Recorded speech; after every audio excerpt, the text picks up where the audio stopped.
பிசாசு ஆதி முதலே ஆண்டவர் சொன்னதை மாற்றி சொல்லி அவரை கெட்டவராக காட்டுறது அவனுடைய பிரதான அவனுடைய மூளை, ஐடியா, திட்டம்.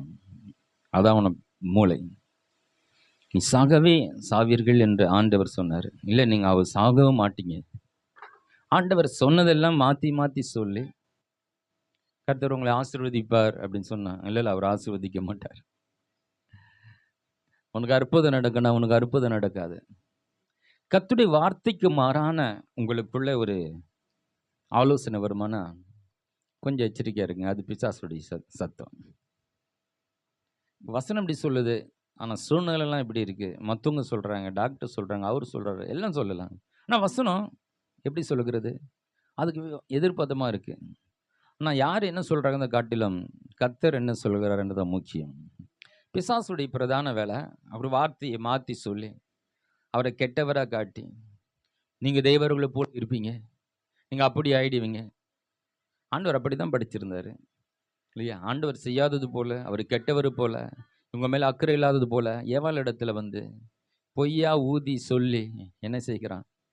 அந்த பழத்தை சாப்பிட வைக்கிறான். அப்போ பிசாசுடைய பிரதான திட்டம் ஏதன் தோட்டத்தில் வெளிப்படுது. அங்கிருந்து ஆரம்பிக்கிறான். ஆண்டவரை நமக்கு தப்பானவனா காட்டுறது அவனுடைய பிரதான வேலை. பிறகு பொய் மேலே பொய்யை சொல்லி ஆண்டவர் வசனத்தை நம்பாம அவன் சொல்றதை நம்ப வச்சு நம்ம அப்படியே கொஞ்சம் கொஞ்சமா என்ன பண்றது? பாவத்தில் தள்ளுறது. ரெண்டாவது, அவனுடைய பிரதான திட்டம் என்னன்னா, மனிதனை பாவத்தில் தள்ளின பிறகு அவனுக்கு குற்றம் சாட்டிக்கிட்டே இருக்குது. நீ செஞ்சல, நீ அந்த தப்பு பண்ணல, ஒரு குற்ற உணர்வுள்ள ஆக்கி ஒன்று தெய்வத்தண்டை சேராதபடிக்கு தெய்வத்தை தப்பாக நமக்கு புரிய வச்சிருது. ரெண்டாவது, நமக்கு திசை காட்டி திசை திருப்பி அது இருக்கும் அப்படி இருக்குன்னு சொல்லி நம்மளை பாவத்தில் தள்ளிட்டு நம்ம குற்றவாளி ஆக்கிட்டு குற்ற உணர்வோடு வாழச் செய்வது பிசாசுடைய திட்டம். பிசாசுடைய திட்டம். மூணாவது ஒன்று இருக்குது. அது என்னன்னா, இதையும் தாண்டி தன்னைத்தானே நீதிமான்களாய் மாற்றிக்கொள்ளுகிற ஒரு கூட்டம். இவங்க பிசாசுக்கு ரொம்ப நெருக்கமானவங்க. பிசாசும் மாறி போயிட்டு வருவாங்க. ஏன்னா அவங்க சொல்கிறதான் கரெக்டு. கொஞ்சம் கூட சிந்தித்து பார்க்க மாட்டாங்க. மனிதனை கொலை செய்ய கூட போடுவாங்க இல்லையா? எத்தனை சுவிசேஷம் சொன்னவங்களை எத்தனை பேர் கொலை செய்திருக்கிறாங்க. அவன் என்ன சொல்கிறான்னு கொஞ்சம் கேட்டிருக்கலாம் இல்லையா? என்னப்பா சொல்ல வர? அவன் நல்லது தானே சொல்ல வரான். அந்த மனிதனுடைய ரட்சிப்புக்கானதை பேசுகிறான். அந்த மனிதனுக்கான விடுதலைக்கான பேசுகிறான். ஒரு உண்மையான தெய்வத்தை பேசுகிறான். அவனை கொடூரமாக எத்தனை பேர் கொண்டாங்க. பிசாசு கொல்லவும் அழிக்கும் வருகிறான். அப்படி கொள்ற அளவுக்கு போன காரணம்னா அவங்க சொல்கிறது தான் கரெக்டு, அவங்க நினச்சி தான் கரெக்டுன்ற ஒரு மனநிலைக்கே போயிட்டாங்க. அவங்கள பொறுத்தவரை அவங்கள நீதிமான்கள். அண்டா சார், நீதிமான்கள் அல்ல, பாவிகளை நான் ரட்சிக்க வந்து. இந்த உலகத்தில் ஒருவரும் நீதிமான் இல்லை, ஒருவனும் நீதிமான்னு சொல்லிக்கிட்டாங்கன்னா அவங்க நினச்சிக்கிறது நான் தான் நீதிமான் இல்லையா? அப்போ அவங்க பிசாசோடு இணைந்து பிசாசுடைய சிந்தையால் நிறைந்து பிசாசுவை மாறி மனிதனை கொல்ற அளவுக்கு, வெற்ற அளவுக்கு, குத்துற அளவுக்கு கொடூரமாய் கொல்றாங்க பாருங்களா. இதெல்லாம் கொஞ்சம் நம்ம கடவுளை அறிஞ்சிக்கிட்ட பிறகு எப்படி ஒரு மனிதன் இப்படிலாம் கொடூரமாக கொல்ற அளவுக்கு போயிட்டான்னு யோசிக்கும் போது, இல்லை, அவங்க பிசாசும் மாறிட்டாங்க. அவங்க செய்யறது கரெக்டு நினச்சி செய்யக்கூடிய அளவுக்கு அவங்க மாறிட்டாங்க இல்லையா? ஒரு ஹிட்லர் வந்து எத்தனையோ லட்சக்கணக்காக யூதர்களை கொண்டு இருக்குன்னா அதை பற்றி அவனுக்கு எந்த ஒரு மனவேதனையும் இல்லை. மேலே மேலே இருக்கிற வரைக்கும் அவன் கொண்டுட்டு இருந்தான். அப்போ இத்தனை மனிதர்களை கொல்றது அவனுக்கு ஒரு இன்பம், அவன் சந்தோஷமா இருக்குதுன்னு அவன் என்னவா இருக்கிறான்? முற்றிலும் பிசாசுடைய பாவையாய் மாறி பிசாசே மாறிட்டான். பிசாசு சொன்ன அடுத்த நிமிஷம் செய்கிற அளவுக்கு போயிட்டான். அவங்களுக்கெல்லாம் நியாய தீர்ப்பு தான், மன்னிப்பு கிடையாது. மன்னிப்பு. இந்த 3 காரியங்களை குறித்து தான் இன்னைக்கு நம்ம பார்க்க போகிறோம். முதல்ல நம்ம வாசிக்கலாம். ஆதியாகமம் புத்தகத்திலே 3ஆம் அதிகாரம் 15ஆம் வசனம்.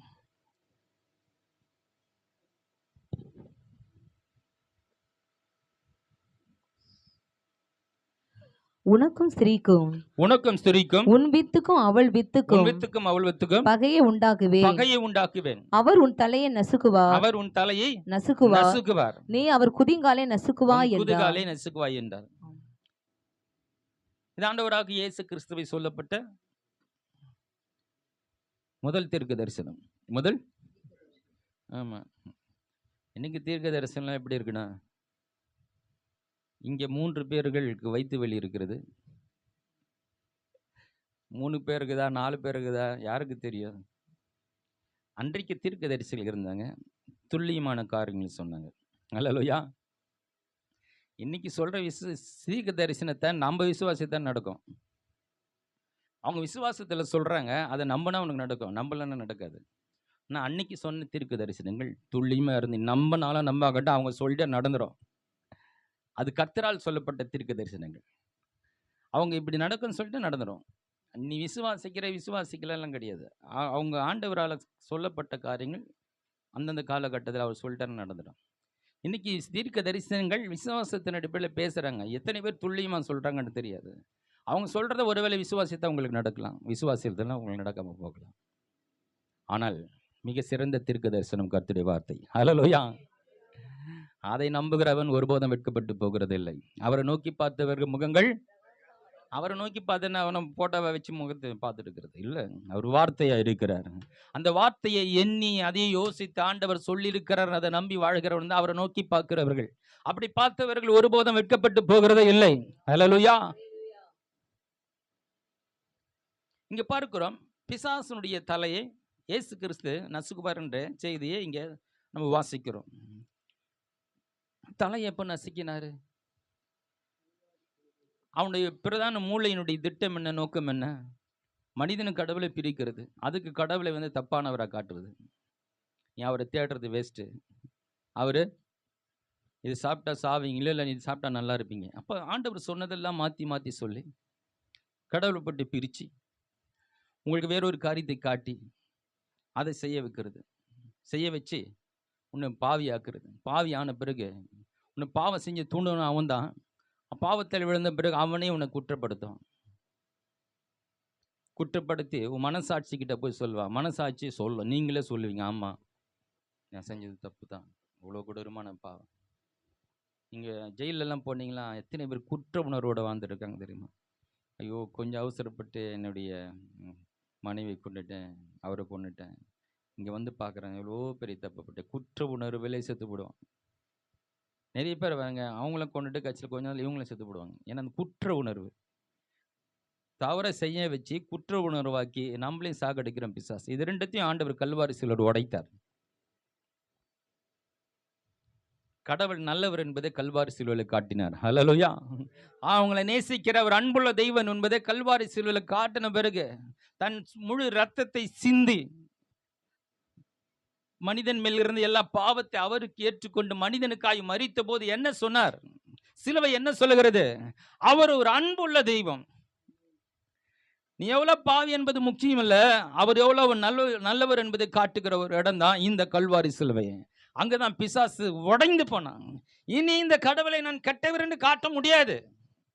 அவரே இறங்கி தன் மனிதனுக்காய் மனிதனாய் பிறந்து மனித குலத்தில் வாழ்ந்து கல்வாரி சிலுவையில் அவர் தன்னுடைய ரத்தத்தெல்லாம் சிந்தி பாடுகளை சகித்து வேதனைப்பட்டு எல்லாருடைய பாவத்தை தன்மையில் ஏற்றுக்கொண்டு அதற்காய் மரித்தது நிமித்தமாய் இந்த மனித குலத்தை அவர் நேசிக்கிறார் என்பது அவர் வெளிப்படுத்தி காட்டிவிட்டார்.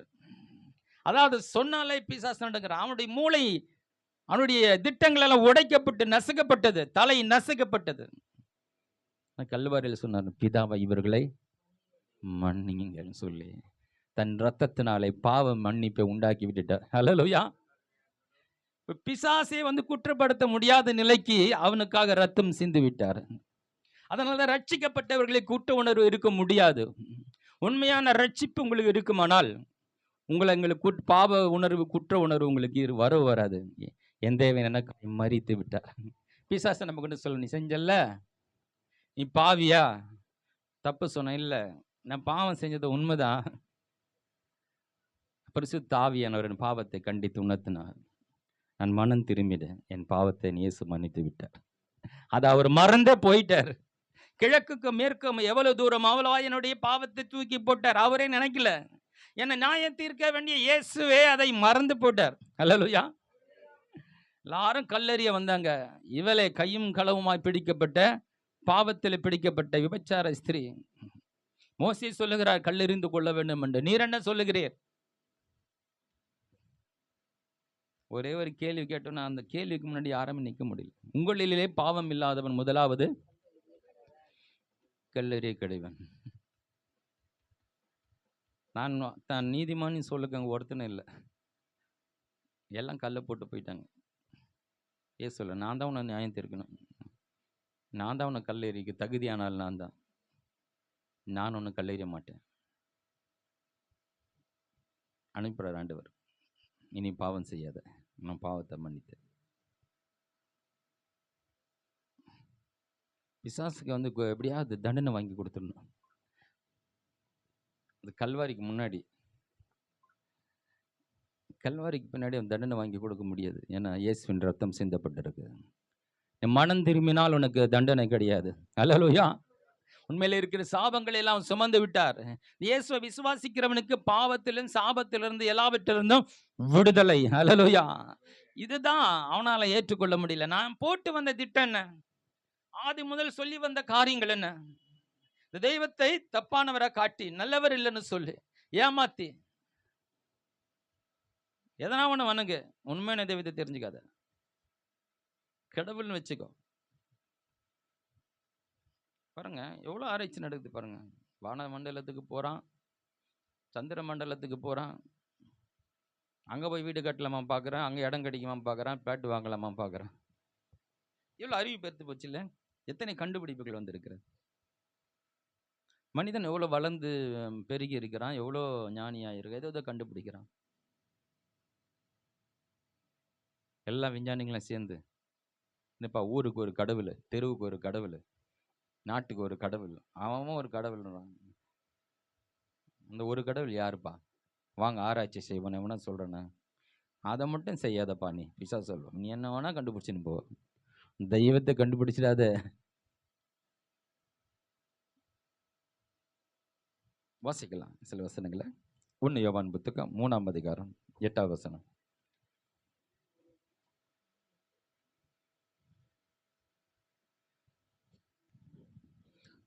1 யோவான் 3:8. பாவம் செய்கிறவன் பிசாசினால் உண்டாயிருக்கிறான். ஏனெனில் பிசாசானவன் ஆதி முதல் பாவம் செய்கிறான். பிசாசுடைய கிரியைகளை அழிக்கும்படிக்கு தேவனுடைய குமாரன் வெளிப்பட்டார். ஆமா, இயேசு வந்ததுக்கு பிசாசுடைய கிரியைகளை அழிக்க முடியும். ஆதி முதல் பிசாசு இருக்கிறான். ஆமா, ஆதி முதல் ஆரம்பத்துல செஞ்சுன்னுக்கிறான். ஆண்டவர் அட்டாக் பண்ண முடியாது, ஆனால் அவருடைய சாயலாக உண்டாக்கப்பட்ட மனிதனை பாவி ஆக்கணும். அவன் பாவம் செய்கிறானா எல்லாரும் பாவி ஆக்கணும். அவனுக்கு ரொம்ப பரிசுத்தமாக உண்மையாக கர்த்தருக்க வாழகளை பார்த்தோன்னா அவங்களை எப்படி போய் நம்ம ஆண்டவர் விட்டு விலக்கி வெளியே கொண்டு வருது. பாவத்தில் தான் பல திட்டங்கள் போடுவான். ஆனால் அவன் கல்வாரை குறித்து அறிந்திருந்தான். பிசாசுட நிலைமை என்ன ஆச்சுன்றதை அறிந்திருந்தா அந்த பக்கமே அவன் போக மாட்டான். அவன் பக்கமே பிசாசு உன் தலை நசுக்கப்பட்டது, நீ என்னை கெட்டவர்னு என்கிட்ட காட்டவும் முடியாது. அவன் தானே பிரதான திட்டம், அதை காட்ட முடியாதுல்ல. கல்வாரி சிலுவை அறிந்தவனை போய் நீ கெட்டவர்னு அவனுக்கு தெரியும் கடவுள் நல்லவர்னு, அவங்கள்ட்ட போய் கெட்டவர்னு அவனுக்கு என்ன சொன்னாலும் அவனுக்கு அதை ஏற்றுக்க மாட்டான். ஆனால் அன்னைக்கு கிறிஸ்தவர்களாக இருந்து கூட இன்னைக்கு அவங்கள பிசாசிசை வஞ்சித்துறான். ஏன்னா கல்வாரி குறித்து அவங்களுக்கு அறிவு கிடையாது. கர்த்தர் நல்லவர்னு சொல்லி வந்தாங்க, ஆனால் சில காரியங்கள் நடக்கலை. வாழ்க்கையில் சில இழப்புகள் வரும்போது, தோல்விகள் வரும்போது, என்ன ஆண்டவர் எனக்கு மட்டும் அவர் நல்லது செய்ய மாட்டார், எவ்வளோ நாள் தான் ஜெபம் பண்ணுறது. உனக்கு ஒரு காரியம் நடக்காதெல்லாம் அவர் கெட்டவர் அல்ல, அவர் நல்லவர். அவர் பிசாசு சொல்லுவான், பத்தியா ஆண்டவர்கிட்ட தானே போகிற, ஏன் உனக்கு நடக்கலை, உனக்கு ஏன் கிடைக்கல சொல்லி அவரை கெட்டவரை காட்ட முயற்சி பண்ணுவாங்க. சிலர் அதை நம்பி ஆண்டவரை விட்டு விலகி போகிறவர்கள உண்டு. திடீர் மரணங்கள், நல்லா வளர்ந்த சில பிள்ளைகள், முக்கியமான ஆட்கள் குடும்பத்தில் இறந்துருவாங்க பாருங்க. சில நேரங்களில் ஆண்டவரை ஏற்றுக்கொண்டு வரும்போது அதுக்கான காரணங்கள் வேற. ஆனால் அவங்க என்ன பண்ணுவாங்க, அதுதான் ஆண்டவரவா நான் சபைக்கு விட்டுருவாங்க. ஆண்டவர்கிட்ட வந்தோம், ஆண்டவர்கிட்ட வந்த பிறகு இவ்வளோ பெரிய எங்களுக்குள்ள வாழ்க்கையில் இவ்வளோ பெரிய தோல்வியும் இவ்வளோ பெரிய இழப்புகள் வந்து இருக்குது, எதுக்கு அந்த ஆண்டவர் வேணாம்? எத்தனை பேர் மாதிரி மாறி போயிருக்காங்க. அவங்களுக்கு என்ன காரணம்னா, கல்வாரி சிலுவையிலே குறித்த அறிவு அவங்களுக்கு இல்லாதபடினால இந்த கர்த்தர் விட்டு விலகி போனாங்க. அவருடைய மரணத்துக்கு காரணம் என்னன்னு அவங்களால கண்டுபிடிக்க முடியல. ஆனா ஆண்டவர் மேல போட்டுட்டு, பிசாசுடைய வேலை தான் உன்னை இந்த தெய்வத்தண்டை விட்டு பிரிப்பது தான். நம்ம கூட யார் இருக்கிறாங்க யார் இல்லைன்றது ரெண்டாவது விஷயம். ஆண்டவர் ஒவ்வொரு ஆத்துமாவுக்கும் வந்திருக்கிறார். ஒவ்வொரு தனிப்பட்ட மனிதனுக்காக இயேசு மரித்திருக்கிறார். என்னோட ஆண்டவர் இருக்கிறாருன்றத முக்கியமா பார்க்கணும். என்னை கூட்டு போறாங்க இருக்கிறாங்க, அது வாழ்க்கையில் என்னோட ஆண்டவர் இருக்கிறது தான் வாழ்க்கை. ஹலோ, உங்க கூட எத்தனை குடும்பத்தில் எத்தனை பேர் இருக்கிறாங்க, இல்லை எப்போ போவாங்க வருவாங்க, அதை போகலாம் இருக்கலாம், அதெல்லாம் இல்லை. இந்த ரட்சகரை அறிந்து கொண்டு ரட்சகரோடு கூட வாழ, இவரோடு கூட நித்தியம் வாழ போறோம். அதுதான் வாழ்க்கை. மற்ற எல்லாமே ஒரு காலத்தில் என்னைக்கோ ஒரு நாள் அவங்க இல்லாமல் போக போறாங்க. அவங்க இன்னைக்கு போறாங்களா நாளைக்கு போறாங்களா, இன்னைக்கு போனாலும் சந்தோஷம், நாளைக்கு போனாலும் அது முக்கியம் இல்லை. என்னோட கர்த்தர் இருக்கிறார். ஹல்லேலூயா. மனிதர்கள் இருக்கிறத வைத்துக்கொண்டு அதுல ஒரு சந்தோஷம் கொண்டாட ஆரம்பிச்சிட்டீங்களா, திடீர்னு அவங்க பிரிந்து போனா அவங்களால தாங்கி கொள்ள முடியாது. அவங்க ஒரு நாள் போவாங்கள அறிந்து என்னுடைய சந்தோஷம் கர்த்தரால், அவருடைய சமூகத்தில் இருப்பதனால், கர்த்தருடைய வார்த்தையின்படி நடப்பதனால், கர்த்தரோடு வருகிறபடினாலே என் சந்தோஷம் நிலைத்திருக்கிறது. அதுதான் அவருடைய சந்தோஷம், அதுதான் அவருடைய சமாதானம். என் சமாதானத்தை நான் உங்களுக்கு வைத்து போகிறேன். அந்த சமாதானத்தை ஒருவன் எடுத்துக்கொள்ள முடியாது. இந்த சமாதானம் யாரோ இருக்கிறதுனால, ஒரு பணம் இருக்கிறதுனால, ஒரு வேலை இருக்கிறதுனாலோ, ஏதோ ஒரு காரியங்கள் இருக்கிறதுனால அப்பா நல்லா இருக்கு நான் சமாதானம் இருக்கு நினைச்சுன்னா, அது ஒரு நாள் உன்னை விட்டு போகும்போது அந்த சமாதானம் கூட போயிடும். அது மேல ஒரு சந்தோஷம், இதனால தான் நான் சந்தோஷமா இருக்கிறேன் நினைச்சு வாழ்ந்தனா, அது உன்னை விட்டு போகும்போது சந்தோஷம் போயிடும். கர்த்தர் என்னோடு இருக்கிறார், அதுதான் என்னுடைய சந்தோஷம். ஹல்லேலூயா. ஒரு மாபெரும் தெய்வத்தோடு வாழ்ந்து கொண்டு இருக்கிறார். அவர் கரம் கொடுத்து நடக்கிறார், அவரை கற்றுத்தருகிறார், அவரோடு வாழுகிறனே, அது நிலையான சந்தோஷமும் சமாதானமும். அதுல இருந்து பிரிக்கிறது தான் பிசாசுடைய பெரிய வேலை. பிசாசுடைய இந்த தந்திரத்தை புரிஞ்சுக்கணும். நம்ம அதுக்கு கல்வாரி அறிந்திருக்கணும். கல்வாரியில் அவர் சொல்றாரு, அவர் நல்லவர். அந்த நல்லவர் உங்க வாழ்க்கையில் ஒரு தீமை நடக்க விட்டு இருப்பார், அவர் அனுபவிச்சிருப்பாரா? அவர் நல்லவர் அறிந்து நீ உனக்கு தீமை நடக்கணும் அவர் எப்படி நினைக்க முடியும்? அது எப்படி பிசாசு சொன்னது நீ ஒத்துக்கொள்ள முடியும்? இதுக்குதான் ஆண்டவர் தான் காரணம்னு பிசாசு சொன்னா நீ சொல்லணும், கர்த்தர் நல்லவர். இந்த இழப்புக்கு என் தேவன் காரணம் அல்ல, அது காரணம் வேற. என் தேவன் ஒருபோதும் எனக்கு தீமை செய்கிறவர் அல்ல, அவர் நல்லவராகவே இருக்கிறார். ஹல்லேலூயா. அன்னைக்கு நல்லவராக இருந்தார், இன்னைக்கு நல்லவராக இல்லை, நாளைக்கு நல்லவராக இருக்க மாட்டேன், இப்படி நாளுக்கு ஒரு நாள் இருக்குது இல்லை. அவர் என்றென்றும் மாறாதவர். ஹல்லேலூயா. ஒன்னு பார்த்து பார்த்து படிக்கிறாங்க, வெளிச்சத்தை படிக்கிறார், வெளிச்சம் நல்லது கண்டார். ஒவ்வொன்றும் யோசித்து யோசித்து சிறந்ததை படித்து சிறப்பாக இருக்கிறது, நல்லது நல்லது கன்று நல்லதெல்லாம் படித்து தன்னுடைய சாயலாக சிருஷ்டிப்பினுடைய மகுடமாக இயேசு தம்முடைய தேவன் தம்முடைய மனிதனை சாயலாக அவருடைய சாயலாய் படித்து அவனுக்கு கிரீடத்தை சூட்டி அவனை ராஜாவாக இந்த உலகத்தை அவன் கையில கொடுக்குறான். இவ்வளவு நல்லது உனக்கு தான்பா. ஹல்லேலூயா. இந்த உலகத்தில் படைத்த அத்தனை நன்மைகளும் உன் கையில கொடுக்கிறேன், ஆண்டு கொள்ளுங்கள். ஹல்லேலூயா. இந்த நல்ல தேவன் எப்படிப்பா உங்களுக்கு தீமை செய்ய முடியும்? இல்லையா?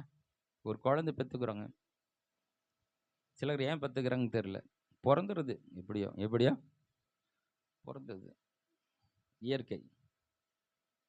அது ஸ்கூலுக்கு போச்சா, படிச்சுதா, படிக்கலையா, சாப்பிட்டுச்சா, சாப்பிடலான்னு தெரியல. அப்படியெல்லாம் சில குடும்பங்கள் இருக்குது பாருங்க. அது எதிர்காலத்தை பற்றி யோசிக்கிறது.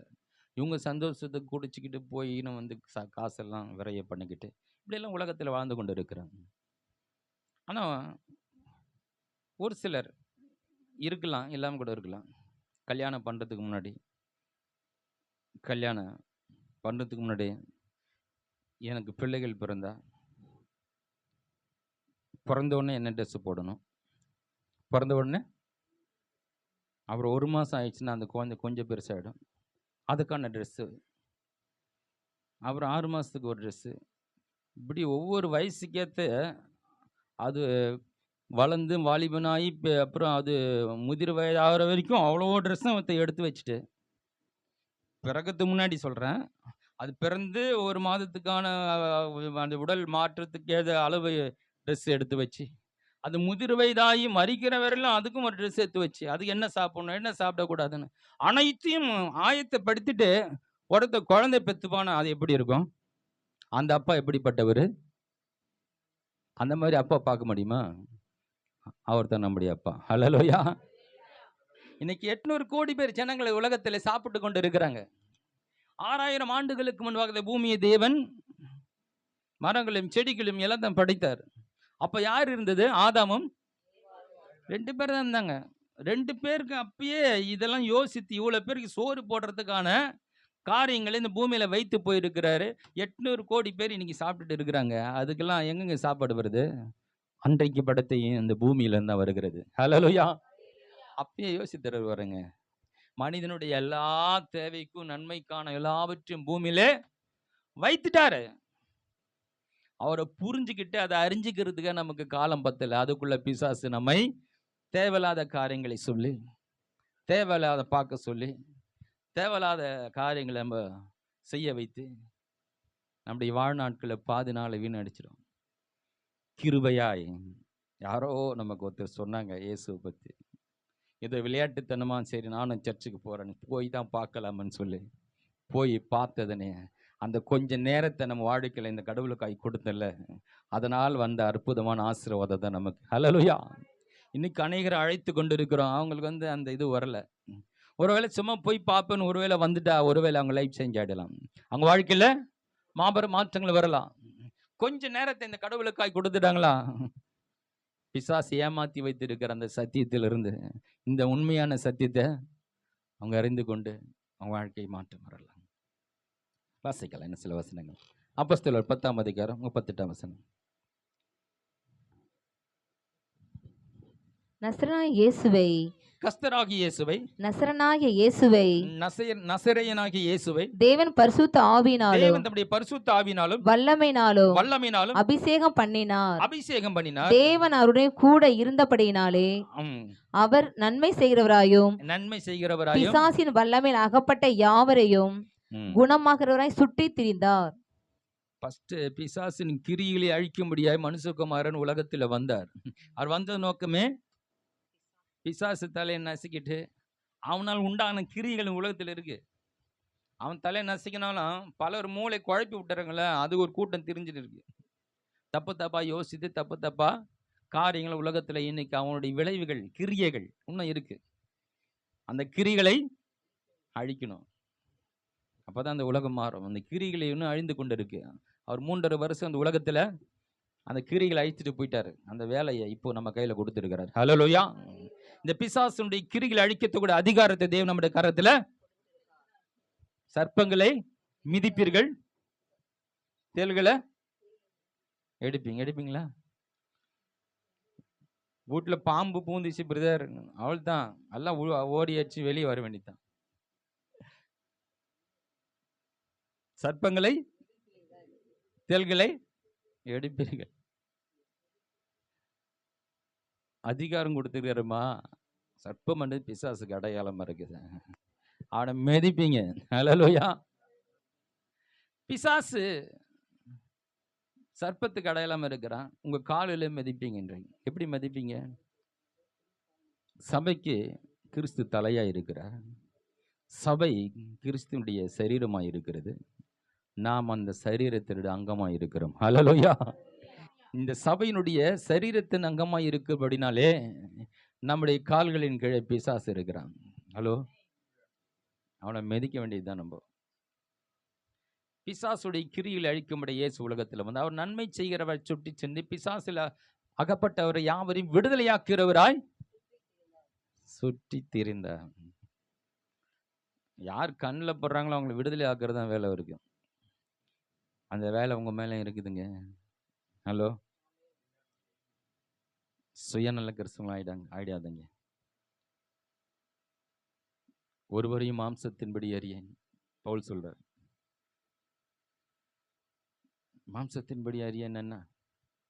அவர் எவ்வளோ படிச்சுக்கிறார், எவ்வளோ ஹைட்டு, அவருக்கு எவ்வளோ சொத்து இருக்குது, அவருடைய பதவி என்ன, அழகு என்ன, அதை வச்சு அவருக்கு மதிப்பு கொடுக்கறதில்ல. பவுல் எப்படி பார்க்குறேன்னா, ஒரு மனிதன் ஆண்டவரை அறிந்தவனா அறியாதவனா? அறிந்தவன் என்ன? என் சகோதரன்.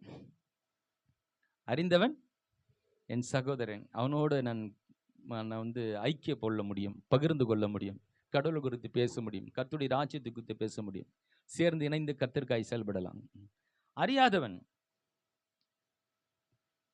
அறியாதவனை பார்த்துடா அந்த ஆவியில பாருக்கிறாரு. அறிந்தவனா அறியாதவனா? அவன் அறியாதவன்னா இவர் எப்படி பார்ப்பாருன்னா, இவனுக்கு எப்படி நம்ம இந்த தெய்வத்தை அறிவிப்பது? எப்படி உன்னை தேவன் ராஜ்யத்துக்கு கொண்டு வருகிறது, எப்படி உன்னை விடுதலையாக்குவது, பிசாசின் கிரிகளிலிருந்து பிடியிலிருந்து எப்படி விடுதலையாக்குவதான பார்வை. ஹலோ, இந்த பார்வை உங்களுக்கு இருக்கா? நம்ம எப்படி தெரியுமா, ரட்சிக்கப்பட்ட சிஸ்டர், சோதனை சிஸ்டர் நல்லா இருக்கிறீங்களா, சாப்பிட்டீங்களா, ஜெபம் பண்ணீங்களா, இந்த சிஸ்டர் அந்த சிஸ்டர் வரும். வேற சிஸ்டர் ரட்சிக்கப்படாத சிஸ்டர். ரட்சிக்கப்படாத சிஸ்டரும் நம்ம ரட்சிக்கப்படாத ஆயிடுவோம். அங்கே போனியா, வந்தியா, அந்த கடைக்கு போனியா, என்ன பண்ணீங்க, அவரு என்ன பண்ணாங்க, இவங்க, இதெல்லாம் அவங்க கூட சேர்ந்து அவங்கள மாதிரி பேசுறது. ரட்சிக்கப்பட்டவங்க ரட்சிக்க மட்டும் பேசுது. ஹலோ, நாம் ஆவிக்குரியவர்கள். ஹலோயா, மாம்சீக கண்கள் இல்லை, நமக்கு ஆவிக்குரிய கண்கள் வேண்டும். ரட்சிக்கப்பட்டவர்களோடு நாம் தேவனுக்கு ஐக்கியப்பட்டு தேவனுடைய காரியங்களை பேசு, இன்னும் கர்த்தருடைய நெருங்குவதற்கான காரியங்களில் ஈடுபட வேண்டும். ரட்சிக்கப்படாதவனை பார்க்கும் பொழுது எப்படியாவது இந்த மனிதனை விடுதலையாக்க வேண்டும். எப்படி இந்த சத்தியத்தை உனக்குள்ள புகுத்துவது, எப்படி உனக்கு விடுதலைக்கு நேரம் நடத்துவது. ஒருவேளை நீ சந்திக்கும் நாள் இதுவே கடைசி நாளாய் இருக்குமானால் அந்த மனிதன் ஒருவேளை நாளைக்கு மரிப்பானான், ஆண்டவர் அறியாது மரித்தால் அவன் நரகத்துக்கு போவானே. உனக்கு கிடைக்கிற இந்த வாய்ப்பை நீ தவறிவிட்டால் ஒரு மனிதன் நரகத்துக்கு போவானே. ஒருவேளை நீ சொல்லி அதை ஏற்றுக்கொள்ளாமல் போன அது அவனுடைய பாடு. அங்க போய் யோசிப்பான், அங்க போய் யோசிப்பான். இப்படிதான் ஒருத்தங்கிட்ட பேசியிருந்தேன், பல முறை சொல்லுவேன் சத்தியத்தை. அவன் நிராகரிச்சு இருப்பான், இந்த ஜாதி அதெல்லாம் பார்த்துக்கிட்டு உக்காஞ்சிட்டு இருப்பான். ஒரு கேவலமா பேசுறது கிறிஸ்தவத்தை. ஆனால் கடைசி நேரத்தில் அவனுக்கு ஒரு ஆண்டவரை ஏற்றுக்கணுன்ற ஒரு மனநிலைக்குள்ளே வந்தான். இருந்தாலும் அவன் இருந்த உயர்ந்த ஜாதி இதெல்லாம் பார்த்துட்டு நம்மள என்ன சொல்லுவாங்கன்னு ஒரு இது இருக்குது. ஆனால் பல கேள்வியில என்ன கேட்டுருப்பான். பல முறை அவனுக்கு சத்தியத்தை சொல்ல இருக்கிறேன். கடைசியாக ஒரு வார்த்தை சொன்னேன், உனக்கு பல முறை சொல்லிட்டேன் இதுதான் சத்தியம்னு. ஆனால் இதையும் நீ நம்பலைன்னா உன்னுடைய மரணத்துக்கு பிறகு நீ நம்புகிற ஒரு சூழ்நிலை வரும். ஆனால் நீ மரணத்துக்கு பிறகு நம்பினா நீ ஆண்டவர்கிட்ட வர முடியாது. நீ பரலோக ராஜ்யத்துக்கு வர முடியாது, நரகத்துக்கு தான் போனப்பா. இப்போ கிடைச்ச இந்த தருணத்தை நீ ஏற்றுக்கொண்டா நீ அவருடைய ராஜ்யத்துக்கு வரலாம். நீ அவரை ஏற்றுக்கொள்ளாவிட்டா நீ செத்த பிறகு இந்த இயேசு தான் உண்மையும் தெரிஞ்சாலும் உன்னால் என்ன பண்ண முடியாது, ரட்சிக்கப்பட முடியாது. நீ பரலோகத்துக்கு வர வாய்ப்பு கிடையாது. உன் ஜீவனோடும் கடைசி நேரத்தில் ஆகிலும் சிலுவையிலே தொங்கின அந்த குற்றவாளிகளை ஒருவன் சொன்னான், நீர் வரும்போது என்ன நினைச்சுக்கப்பான. அந்த கடைசி நேரத்தில் அந்த இயேசுவை நோக்கி பார்த்தான் பாருங்க. அந்த கடைசி நேரத்தில் அவனுக்கு ஒரு வாய்ப்பு கொடுத்து, ஆண்டவர் இன்றைக்கு என்னோட கூட பரதேசில் இருப்பார். ஹல்லேலூயா. இந்த உலகத்துல உயிர் விட நேரத்தில் அந்த கர்த்தராகிய இயேசு கிறிஸ்துவை ஒருத்தர் நம்பி ஆண்டவரே நான் ரட்சின்னு சொன்னான், அவனுக்கும் தேவன் பரலோகத்தை கொடுக்க இரக்கமுள்ளவரா நல்லவரா இருக்கிறார். கடைசி நேரம் வெறும் பாவத்தை செய்த, அக்கிரமத்தை செய்த, ஒரு கொடூரமான வாழ்க்கை வாழ்ந்து கடைசி நேரத்தில் உணர்ந்து இயேசுதான் தெய்வன், ஆண்டவரே என்னை ரட்சியும் என்ற ஒரு வார்த்தை அவன் வாயிலே சொல்வான், ஆனால் அவன் நரகத்துக்கு தப்பி வைக்கப்படுவான். இதுதான் நல்லவர். ஹல்லேலூயா. இதுதாங்க அவர் நல்லவர். இதுதான் அவனால பொறுக்க முடியல. இவ்வளவு நாள் உன்னை தப்பான வழியில் நடத்தி எல்லாம் கடைசி பண்ணி சாகர நேரத்தில் ஒருத்தன் வந்து இயேசுவை நம்பிட்டா அவன் நம் பரலோகத்துக்கு போயிடானே. இவன் திட்டம் நோக்கம் கீக்கம் எல்லாமே வந்து ஒண்ணுமில்லாம போனது, அவன் தலை நசுக்கப்பட்டது.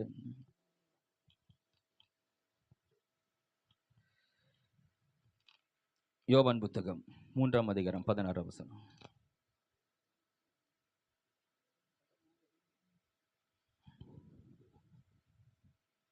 தேவன் தம்முடைய ஒரே பேரான குமாரனை விசுவாசிக்கிறவன் எவனோ அவன் கெட்டு போகாமல் நித்திய ஜீவனை அடையும்படிக்கு அவரை தந்தருளி இவ்வளவாய் உலகத்தில் அன்பு கூர்ந்தார். ஹல்லேலூயா. அன்பு சகலமும், அன்பு ஒரு காலம், அன்பு அதாவது கடவுளுடைய வார்த்தைக்கும் தேவனுக்கும் எவ்வளவு நிகரானது ஒண்ணு. கடவுளுக்கு நிகரான ஒன்று இருக்குமானால் அது வந்து கடவுளுடைய வார்த்தை தான். அந்த வார்த்தையை எடுத்துட்டு கடவுளை காட்டணும்னா காட்ட முடியாது. கடவுளை தப்பா புரிஞ்சுக்க முடியும். வார்த்தையிலிருந்து தான் கடவுளை புரிஞ்சுக்கொள்ள முடியும். அவருக்கு எப்படி வானமும் பூமியும் ஒழிந்து போனாலும் என்னுடைய வார்த்தைகளும் அவர் ஒழியாதவருடைய வார்த்தை ஒழியாது. வார்த்தையிலிருந்து தான் தேவனை நம்ம அறிந்து கொள்ள முடியும். அப்போ கடவுளுக்கு நிகராக ஒன்று இருக்குன்னா அவருடைய வார்த்தை தான். ஆனால் அதுக்கு நிகராக ஒன்று இருக்குன்னா அது அன்பு. ஹல்லேலூயா. அன்பு ஒரு காலம் ஒழியாது. அவர் அன்பாகவே இருக்கிறார். அவர் ஆமா, அதைத்தான் பிசாசு. அவர் அன்பு இல்லாதவர், அவர் கொடூரமானவர், காலை ஒடிப்பாரு, கையை ஒடிப்பாரு, கண்ணை குத்துவாரு. எல்லாம் கேள்விப்பட்டிருக்கீங்களா? கண்ணை குத்திடும் சாமி வந்து. எத்தனை பேரை கண்ணை குத்துறது? கோடிக்கணக்கா டெய்லி ஒரு கண்ணை குத்திருந்தா பாவம் அவருக்கு வந்து அவரு டயர்ட் ஆயிடுவாரு. என்னடா எத்தனை கண்ணடா குத்திட்டு இருக்கு? ஆளுக்கு 2 கண்ணு, 800 கோடி ஜனங்கள்னா 16,000 கோடி ஜனங்களுக்கே குத்திருந்தா பாருங்க. அறியாம பிசாசு இப்படிலாம் காரியங்களை சொல்லி விடுகிறது. அவர் ரொம்ப ரொம்ப நல்லவருங்க. ஹல்லேலூயா. கண்ணீரை துடைத்து கவலையை போக்குவார், அருகினில் வந்து ஆறுதல் தருவார். கண்ணீரை துடைத்து கவலையை போக்குவார், அருகினில் வந்து ஆறுதல் தருவார். எங்கள் இயேசு நல்ல இயேசு, எங்கள் இயேசு நல்ல இயேசு, நம்பி வந்த ஜனத்துக்கு நல்ல இயேசு, நம்பி வந்த ஜனத்துக்கு நல்ல இயேசு, ரொம்ப ரொம்ப நல்லவர் எங்கள் இயேசு. நம்பி வந்த ஜனத்துக்கு நல்ல இயேசு, ரொம்ப ரொம்ப நல்லவர் எங்கள் இயேசு. நம்பி வந்த ஜனத்துக்கு நல்ல இயேசு. பணம் பொருள் இன்றி இலவசமாக அவர் அன்பை சுவைத்திட வேகமாய் வாங்க. பணம் பொருள் இன்றி இலவசமாக அவர் அன்பை சுவைத்திட வேகமாய் வாங்க. எங்கள் இயேசு நல்ல இயேசு, எங்கள் இயேசு நல்ல இயேசு. நம்பி வந்த ஜனத்துக்கு நல்ல இயேசு, நம்பி வந்த ஜனத்துக்கு நல்ல இயேசு, ரொம்ப ரொம்ப நல்லவர் எங்கள் இயேசு. நம்பி வந்த ஜனத்துக்கு நல்ல இயேசு, ரொம்ப ரொம்ப நல்லவர் எங்கள் இயேசு. நம்பி வந்த ஜனத்துக்கு நல்ல இயேசு. ரோமர் புத்தகம் 5ஆம் அதிகாரம் 8வது வசனம்.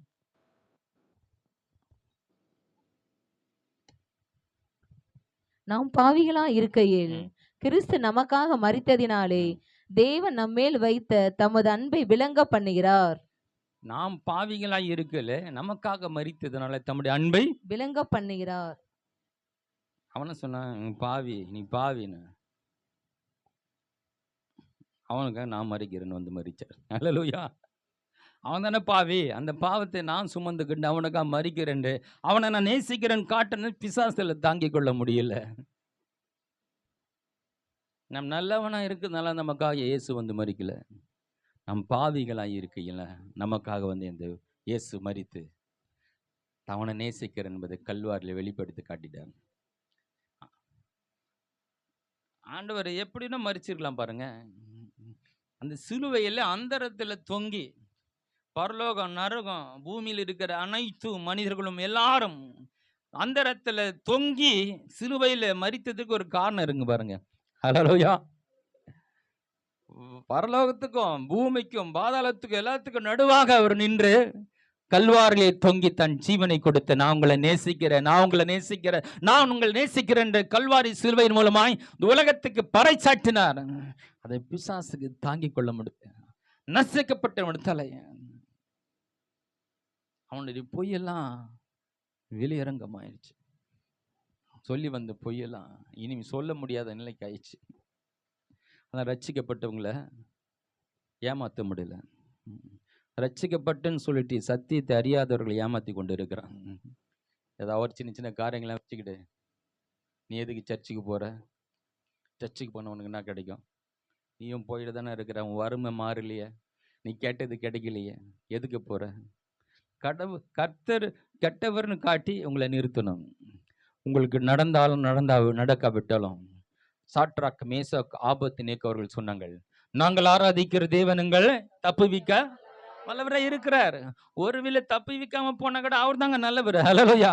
தப்புவிப்பாரு, அதுல டவுட் கிடையாது. அப்படி அவர் செய்யடா கூட அவர் தான் கடவுள். ஹல்லேலூயா. அவர் செய்யறாருன்றதை வச்சு நான் அவரை தேடல.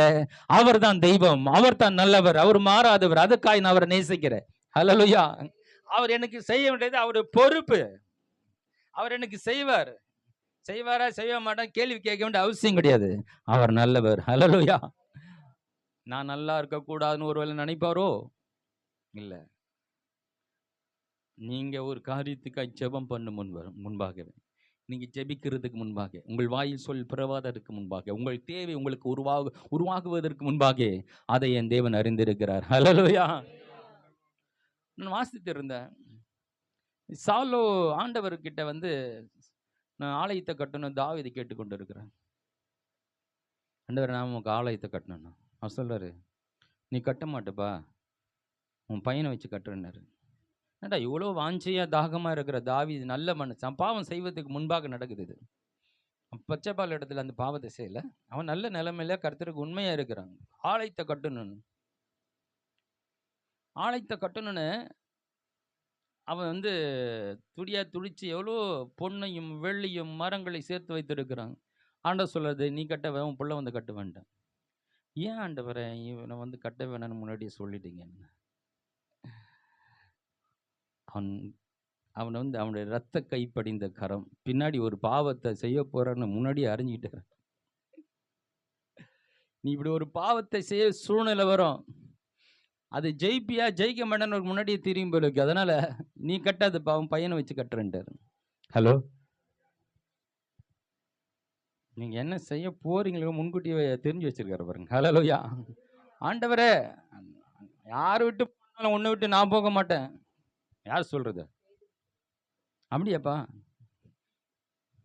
நாளைக்கு காலையில சேவல் 2 தரம் கூவதற்கு முன்பாக நீ என்னை 3 தரம் மறுதலிப்பாய்ப்பா. ஹல்லேலூயா. நாளைக்கு செய்ய போறதை இப்பயும் நான் பார்க்குறேன்ப்பா. ஹலோ, நம்மை தேவன் ஆராய்ந்து அறிந்திருக்கிறாருங்க. ஹல்லேலூயா. பாருங்க, நம்ம எவ்வளவாய் கடவுளை புரிஞ்சுக்கிட்டோம். சில வார்த்தையை விட்டுறோம். ஆண்டவரே அப்படி நானு, நீ என்னன்னு அவருக்கு நல்லா தெரியும். ஹல்லேலூயா. நம்ம செய்ய வேண்டியது என்ன? ஆண்டவரே நீங்க சொல்லுங்கப்பா செய்கிறேன். நான் நாளைக்கு அதை செய்வேன் எப்படி செய்வேலாம் இல்லை. ஆண்டவரே நீங்கள் சொல்ல நாங்கள் செய்கிறேன். அந்த ஒரு அர்ப்பணிப்பு நமக்கு தினமும் இருக்கணும். ஹல்லேலூயா. நான் அதை கட்ட உனக்கு அப்படி செய்வேன் அதெல்லாம் சொல்லாதீங்க. அதெல்லாம் வந்து செய்வோமா செய்ய மாட்டேன்னு ஆண்டவர் நல்லாவே தெரியும். ஹல்லேலூயா. நாம் கண்ணை மூடிட்டு ஆண்டவரே நீங்கள் சொல்லுங்கப்பா நான் செய்கிறேன். நீங்கள் சொன்னால் கரெக்டாக இருக்கும். இதை செய்ய சொன்னால் நான் செய்கிறேன்னு ஒரு நிலைக்கு வந்துட்டா எல்லாம் கரெக்டாக போயிட்டே இருக்கும். ஹல்லேலூயா. நான் அதை செய்வேன் அதை செய்வேலாம் அப்படி விட்டு நம்ம செய்வீங்களா செய்ய மாட்டேன்னா அவருக்கு நல்லா தெரியும் இல்லையா? எத்தனையோ பேர் பொறுத்தினை எடுக்கிறது, எத்தனை பேர் பொறுத்தினை நிறைவேற்றாமல் போயிருக்கீங்க. மாதம் நான் இதை கொடுக்குறேன்னுவாங்க, அதை கொடுக்க மாட்டாங்க. நான் அதை செய்கிறேன்னுவாங்க. இப்படி எத்தனையோ விதவிதமான பொறுத்தினைகள் இருக்குது. அந்த பொறுத்தினை மறந்து போனவங்க எத்தனை பேர் நீ செய்ய மாட்டீங்களோ அவருக்கு நல்லாவே தெரியும். ஹல்லேலூயா. அதனால நம்ம எதை செய்வோன்றதை காட்டில் ஆண்டவரை நீங்க சொல்லப்பா செய்கிறேன். ஹல்லேலூயா. நீ உம்முடைய சித்தத்தை செய்வது என்னுடைய மெய்யான போஜனம் போல இருக்குது. ஆண்டவரே உன் சித்தத்தை செய்யறது வேலை, உன் சித்தத்தை ஒப்பு கொடுக்குறேன். நீங்க சொல்லுங்க நான் செய்யறேன். நீங்க சொல்லுங்க. அந்த நிலை தான் நல்ல சிறந்த நிலை. ஹல்லேலூயா. வசனங்களை வாசிக்கலாம். 1 யோவான் 4:8 வசனம். அன்பில்லாதவன் தேவனை அறியான். தேவன் அன்பாகவே இருக்கிறார். தேவன் நல்லவராகவே இருக்கிறார். தேவன் நல்லவனா இல்லாதவன் தேவனை அறியான். தேவன் நல்லவராகவே அப்படி கூட சொல்லலாம். ஒரு தேவன் அறிஞ்சுக்கிட்டாருன்னு அடையாளம் என்ன? அன்பு இருக்கணுங்க. ஹல்லேலூயா. அவர் அன்பு உள்ளவராய் வந்து மனுக்குலத்தை அன்பு உள்ளவராய் மாத்துறாரு. இன்னொரு அவனுக்கு இன்னும் வைத்தறிச்சல். அவரு அன்புள்ளவரை ஆக்கி காண்பிக்கிறது மத்தில அவரை யாரெல்லாம் பின்பற்றாங்களோ அவருடைய அன்பு நிறைந்தவர்கள் அன்புள்ளவர்களாக மாறாங்க. இது அவனால் ஏற்றுக்க முடியல.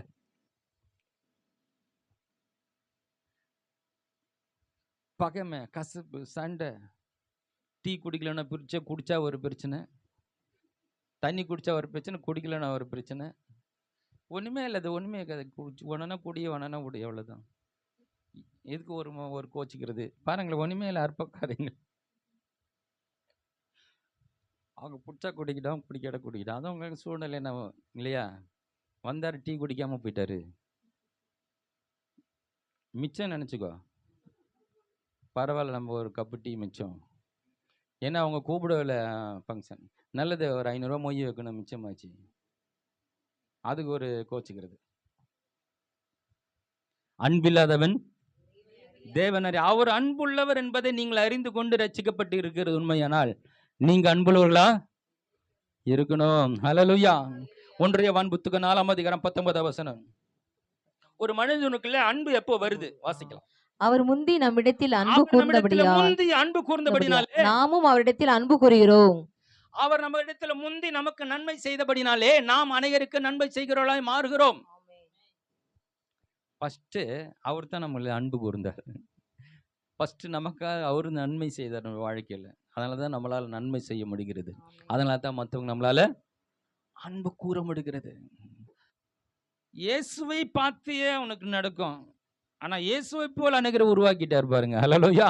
என்னை விசுவாசிக்கிற நான் செய்த கிரியைகளை தானும் செய்வான. அற்புதங்கள் செய்கிறது மாத்திரமல்ல, அவரை போல் அன்பு உள்ளவர்களாய், அதுவும் கிரியை தாங்க.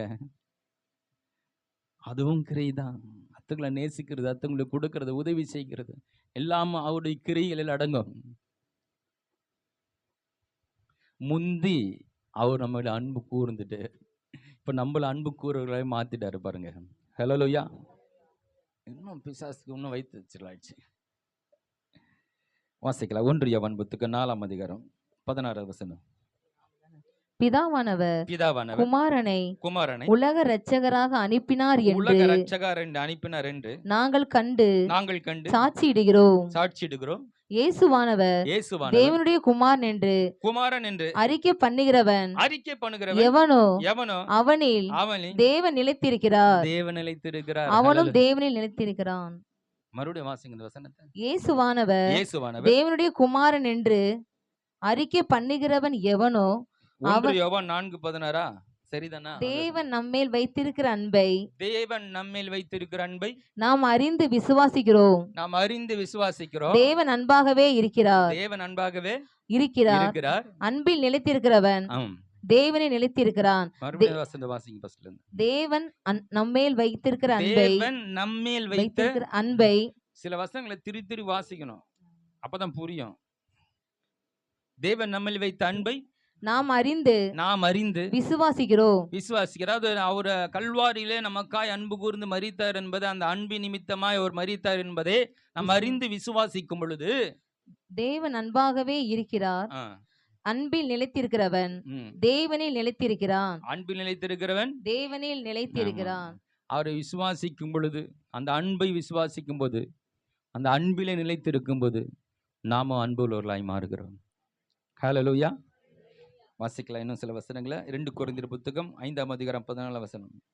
எத்தனை பேரெல்லாம் நோட் பண்றீங்க?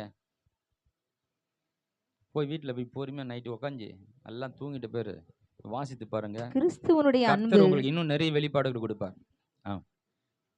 வாசிங்க. கிறிஸ்துவனுடைய அன்பு எங்களை நெருக்கி ஏவுகிறது. கிறிஸ்துவனுடைய அன்பு, அவர் அறிகிற அறிவில் நிரம்பு கல்வாரி அன்பு புரிய அது என்ன பண்ணுது? நம்மள நெருக்கி ஏவுகிறது, ஏவிக்கொண்டே இருக்கு, நம்மள தள்ளிட்டே இருக்கு.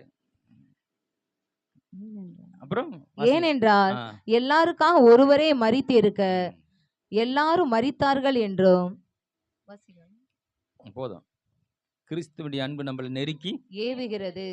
யாருக்கு அது ஏவுதம்மா? சொல்லுங்க. ஆவியானவர் என்னை இங்கதான் அனுப்பினார். ஒரு பாஸ்டர் கிட்ட போய் சொன்னாங்க, அப்பா உங்ககிட்ட சொன்ன அந்த ஆவியானவர் நீ வருவேன்னு சொல்லியப்பா, உங்ககிட்ட மட்டும் சொல்லுற, எனக்கு 5000 ரூபாய் உங்ககிட்ட கேட்க சொன்னார்.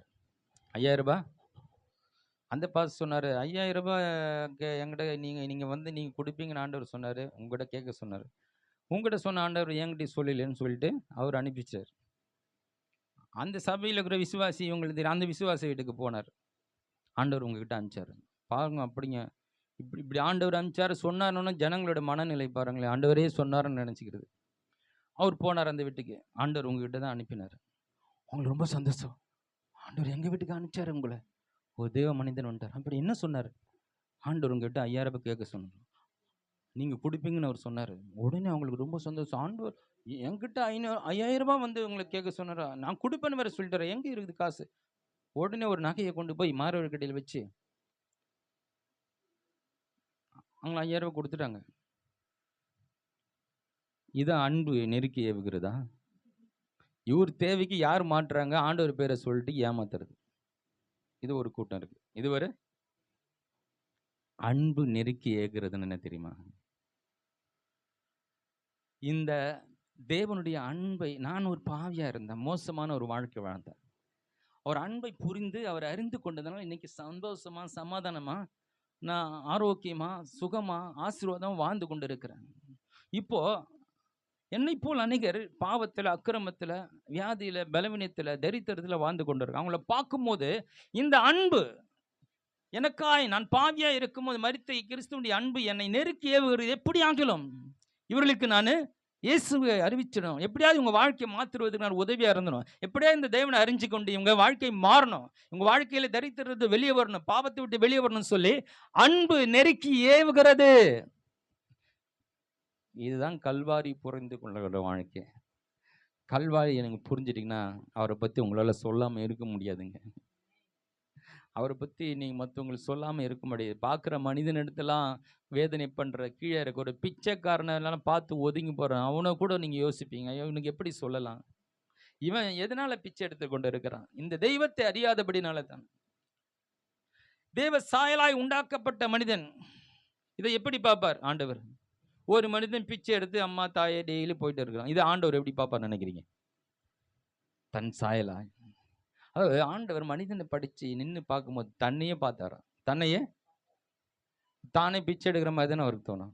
ஒரு பிச்சை எடுக்கிற மனிதனை பார்த்தா ஆண்டவருக்கு நான் படித்து என் சாயல படுத்து அவருக்கு நானே பிச்சை எடுக்கிற மாதிரி இருக்குல்ல. சரி, அப்படி இப்படி எடுத்துப்போம். ஆண்டவர் ஒரு தட்டு எடுத்து உங்கள் வீட்டில் வந்து பிச்சை கேட்குறேன்னு வச்சுக்கோங்க. இன்னும் ஆண்டவர் நீங்களாம் போய் பிச்சை பார்வையை சொல்லி தரவங்களுக்கு.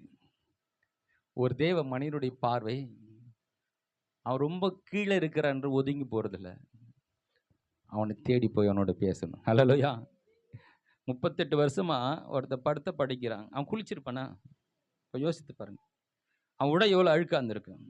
அவனுக்கு உதவாததுக்கு காரணம் இது கூட இருந்திருக்கலாம். யாருமே என்னன்னா ஒரே அழுக்கா இருக்கிறவன், தலை முடியும் பாரு, வருஷ கணக்கில் குளிக்காம இருந்தா ஒருவேளை அங்கே யூரின் போயிட்டானோ இதெல்லாம் இருந்திருக்கலாம் இல்லையா? உடை சிரிந்திருக்காது, அவனுடைய அலங்கோல நாத்தம் பிடிச்சிருக்கலாம், அங்கே யூரின் போயிருக்கலாம், அவனை ஒதுக்கப்பட்டவன எல்லாரும் பார்த்துருப்பாங்க. உதவக்கூடிய மனது இருந்தும் அவனை நிலைமையை பார்த்து கிட்ட வரமா போயிருக்கலாம். அவனை தேடி ஆண்டவர் போனார். ஹல்லேலூயா. இயேசுவை எத்தனையோ பேர் தேடி வந்தாங்க, இயேசு ஒருத்தனை தேடி போனார்னா அவனுடைய அவல நிலை பார்க்கிற ஒருவன் இவனுக்கு உதவ முன்வரவில்லையே. தேவ சாயலா சிருஷ்டிக்கப்பட்ட ஒரு மனிதன் தன் சுகத்துக்காய் போராடி கொண்டிருக்கிற அவனுக்கு உதவ ஒருவனும் இல்லை என்பது அவனுடைய கண்ணில் ஆண்டவர் பார்த்து ஆண்டவர் அவனை தேடி போய் அவனுக்கு சுகத்தை கொடுத்தார். கர்த்தர் நல்லவர், கர்த்தர் நல்லவர். சில காரியங்களை படுக்கும்போது நம்மளை அப்படியே அறியாமல் கண்களை தண்ணீர் வர ஆரம்பிச்சிருது. யாரும் நினச்சி சுவரிலே தண்ணியில் அழுகிறது இல்லை, ஆண்டவரே நான் கேட்டேனே இதெல்லாம் நடக்கலை அப்படி அழுகிறது இல்லை. சில சத்தியத்தை படிக்கும்போது நம்முடைய கண்கள் கலங்குகிறது. நான் ஆண்டவருடைய அன்பை உணரும் பொழுது எவ்வளோ அன்புள்ள தேவன் நீர், எவ்வளோ ஒரு அற்புதமான தேவன்.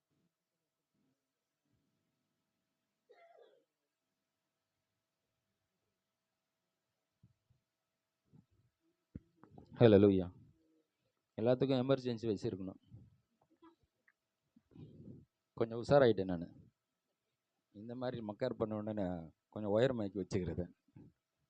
வெளியே கேட்குதாங்களா? ஹலோ, வெளியே கேட்குதாம்மா?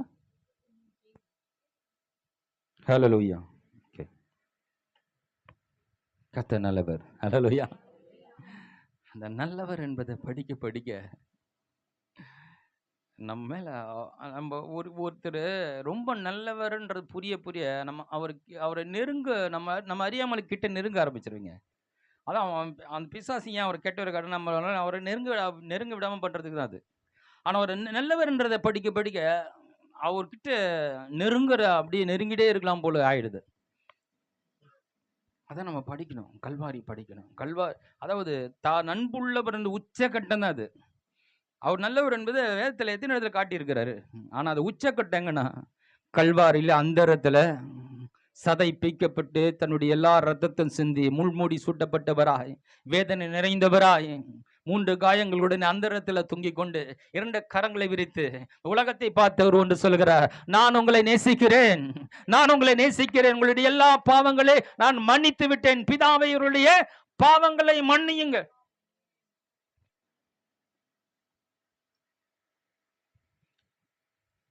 ஒன்று கொரிந்தியர் புத்தகம் 13ஆம் அதிகாரம் 1 சில வசனங்களை வாசிக்கலாம்.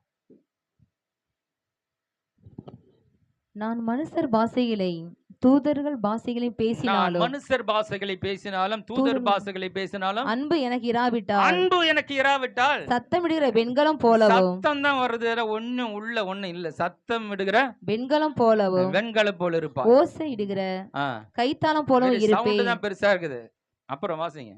நான் தீர்க்க தரிசன வரத்தை உடையவனா இருந்து சகல ரகசியங்களையும் சகல அறிவையும் அறிந்தாலும் மலைகளை பெயர்க்கத்தக்கதாக சகல விசுவாசம் உள்ளவனா இருந்தாலும் அன்பு எனக்கு இராவிட்டால் நான் ஒன்றுமில்லை.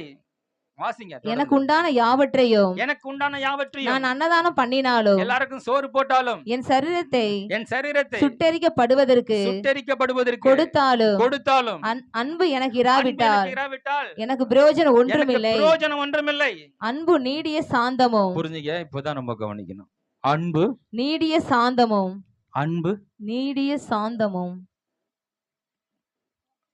இல்ல, அந்த நம்ம திருப்பி படிக்கணும். அன்பு நீடிய சாந்தமும் தயவும். எப்படி? அன்பு நீடிய சாந்தமும். ஆமா, சாந்தம்னா அப்படி ஒரு சாந்தம். பேரு தான் நிறைய பேருக்கு சாந்தி, கொஞ்சம் கூட சாந்தமா கிடையாது. பார்க்க அன்புக்கு அர்த்தத்தை விளக்க கொடுக்கிறாரு. அவர் அன்புள்ளவராக இருக்கிறார், நம்மளை அன்புள்ளவர்கள் ஆக்கும்படியாக. புரிஞ்சுக்கிங்க, அன்புக்கு அர்த்தத்தை சொல்றாங்க. அன்பு நீடிய சாந்தமும் தயவும் உள்ளது. தயவு இரக்கமான உடையது. அன்புக்கு பொறாமை இல்லை. சீக்கிரம் இறங்கிடும் தயவு. அப்புறம் அன்புக்கு பொறாமை இல்லை. அன்பு தன்னை புகழாது. அன்புக்கு பொறாமை இல்லை. அவங்க வாங்கிட்டாங்க உடனே நம்ம வாங்கணும், அவங்க கட்டிட்டா நம்ம கட்டிடணும். அதை விட பாரு, நீ 2000 எடுத்தியா, நான் 4000 எடுக்கிறேன் பாரு. என்ன என்கிட்ட இல்லைன்னு நினைச்சுக்கிட்டியா? நீயே 2000 கட்டுறனா நான் எவ்வளவு கட்டுவேன்? அவங்க சொல்லுவாங்க 2000 ரூபாய். அவங்க வந்து கேட்பாங்க, எவ்வளோம்மா நீங்க இந்த எவ்வளவு கட்டணும்? நான் 4000 எடுத்தேன். நான் அவங்க 2000 ரூபாய் எடுத்தேன், நான் 4000 எடுத்துட்டேன். அன்புக்கு பொறாமை இல்லை. ஒருத்தன் வளர்றத பார்த்து எரிச்சல் ஆகாது. ஒருத்தர் நல்லா பாடுறாங்க, நல்லா பிரசங்கம் பண்றாங்க, நல்லா ஆண்டவர்களை வளர்றாங்க, அல்லது உலகத்தின் காரியங்களை வளர்றாங்க, நல்லா சம்பாதிக்கிறாங்க, வீடு கட்டுறாங்க, எது ஒன்றா இருக்கலாம். நம்மை காட்டிலும் ஒருத்தர் வளர்ந்து வரும்போது அது பொறாமை கொள்ளாது. அப்புறம் அன்பு தன்னை புகழாது. அது நம்மளை பத்தி புகழாதுன்னா, எப்பவுமே சிலர் வந்து தன்னை பத்தி பேசுகிறத குறைச்சிக்கிங்க. அது அன்புக்கு அடையாளம் அல்ல. அவன் பேசுறது தேவனை பற்றி இருக்க வேண்டும். ஹல்லேலூயா. நம்மளை பத்தி மற்றவங்க பேச வைக்கணும், நாம பேசிக்க கூடாது. நம்மளை பத்தி மற்றவங்களை பேச வைக்கிறது தான் அன்புக்கு அடையாளம் இல்லையா? அந்த பிரதர் ரொம்ப அற்புதமான மனுஷன், தங்கமான மனுஷன். நம்மளை பத்தி நம்ம பேசாம மற்றவங்களை பேச வைக்கணும், மற்றவங்கள. ஆமா. அப்புறம் வாசிங்க. இருமாப்பா இருக்குது. நீ என்ன சொல்றது?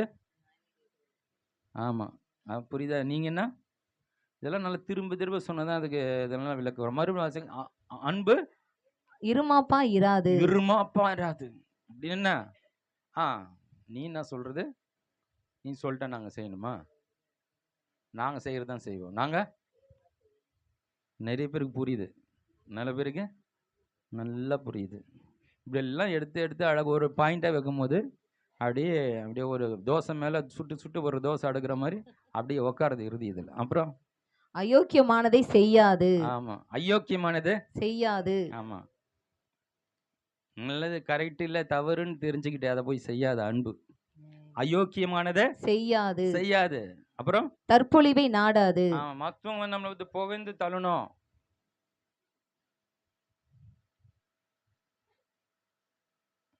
அப்படி நினைக்கிறது.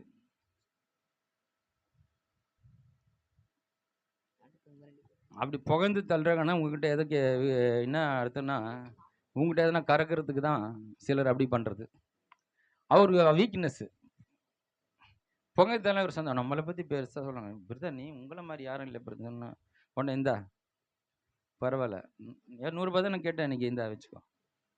அவங்க பார்த்தாங்க, ஓ இப்படி சொன்னதான் அவர் கொடுப்பார் பொழுது. பிரதர் நீங்கள் என்ன மாதிரி பாடுறீங்க தெரியுமா, உங்களை மாதிரி இப்படி சொல்லினா பரவாயில்ல, நம்ம அப்போ தான் கேட்டது கிடைக்கணும். இது அவருக்கு தெரியாது.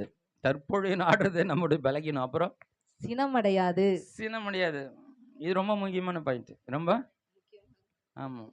சினம்னா ஆமாம், சிலருக்கு எதுக்கு கோவம் வருதுன்னு தெரியல. கிலாஸ் எடுத்து அங்கே வைக்கல, அது ஒரு பெரிய பிரச்சனை. அது வீட்டில் என்னங்க டம்ளர் எடுத்து வைக்கலாம் நாங்கள், அது ஒரு பெரிய பாவமாங்க. அதுக்காக டென்ஷன் ஆகுது. சினம் அடையாது. சினம் அடையாது. சில நேரத்தில் என்ன பண்ணுறது, நம்ம குடும்பத்தை பற்றி சில காரியங்கள் வந்து நம்ம வந்துடுது, நம்ம சொல்லணும்னு நினைக்கிறது இல்லை. பாவம் ஊழியக்காரங்களுக்கு பாருங்க, நம்ம பேசணும் தான் பேசணும்னு நினைக்கிறோம், அதில் எல்லாம் வந்து எங்கேயாவது டச் ஆகிடுது. வந்து தானியேல் பிரதர் நிறைய டைமில் வந்து அது டச் பண்ணிடுறாரு. என்ன பண்ணுறது, அது வந்துடுது. அது அவரை கட்டுப்படுத்த முடியல. அது மாதிரி சில நேரங்கள் ஆகுது. யோசிப்பேன், இந்த கிளாஸ் எடுத்து வைக்காது அவ்வளோ பெரிய குற்றமா, அவ்வளோ பெரிய பாவமா?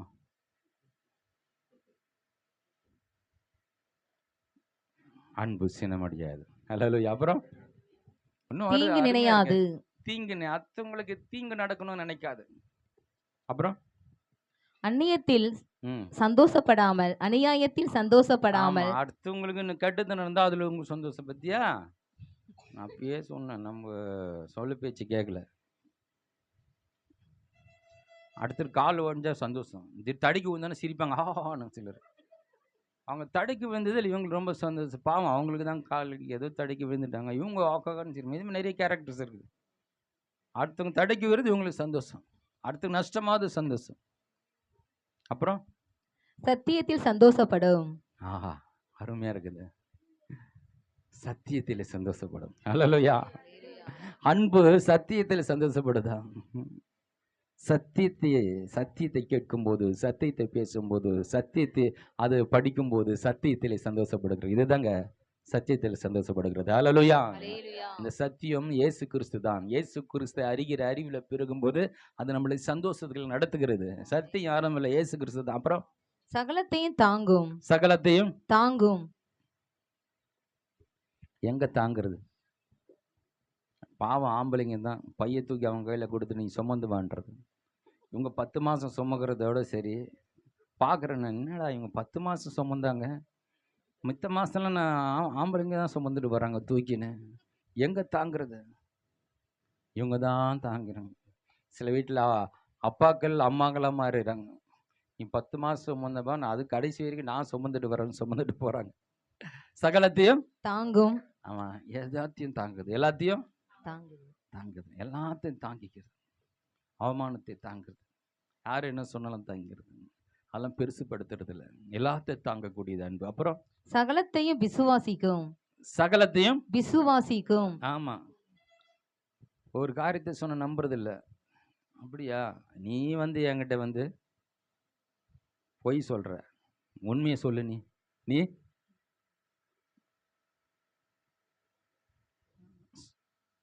நம்பாது சீக்கிரமா. ஆனா அன்பு சகலத்தையும் நம்பும். அன்பு ஒருத்தர் நம்ம நேசிக்கிறோன்னா அவங்க சொல்றது நம்பிடும்.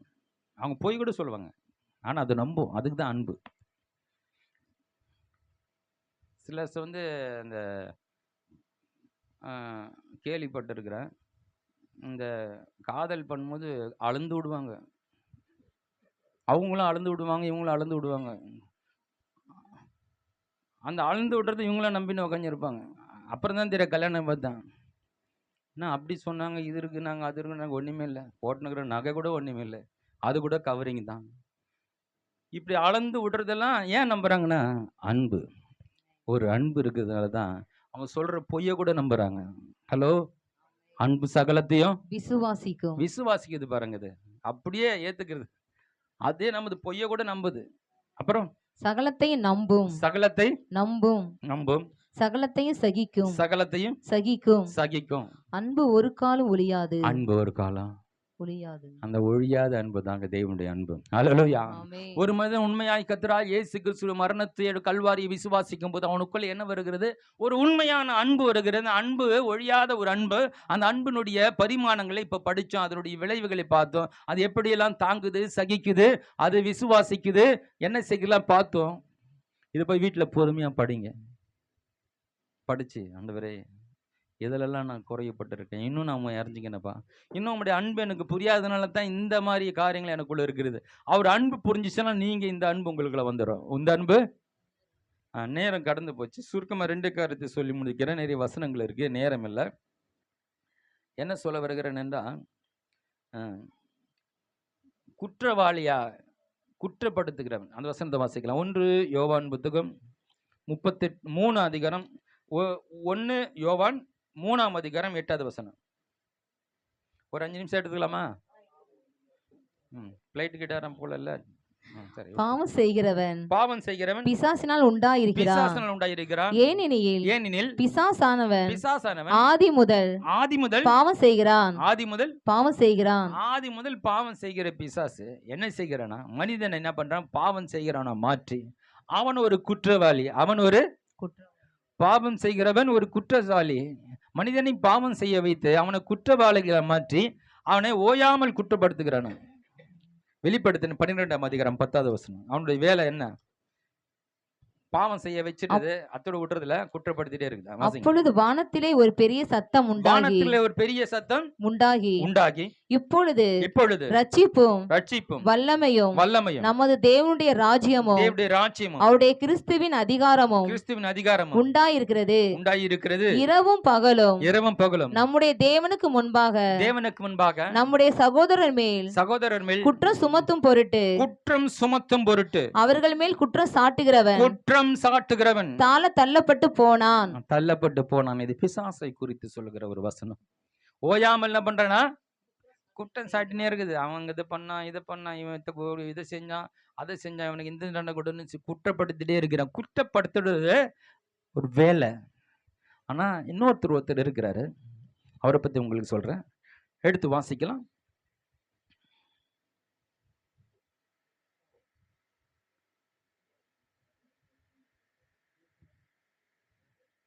யோவான் புத்தகம் 16ஆம் அதிகாரம்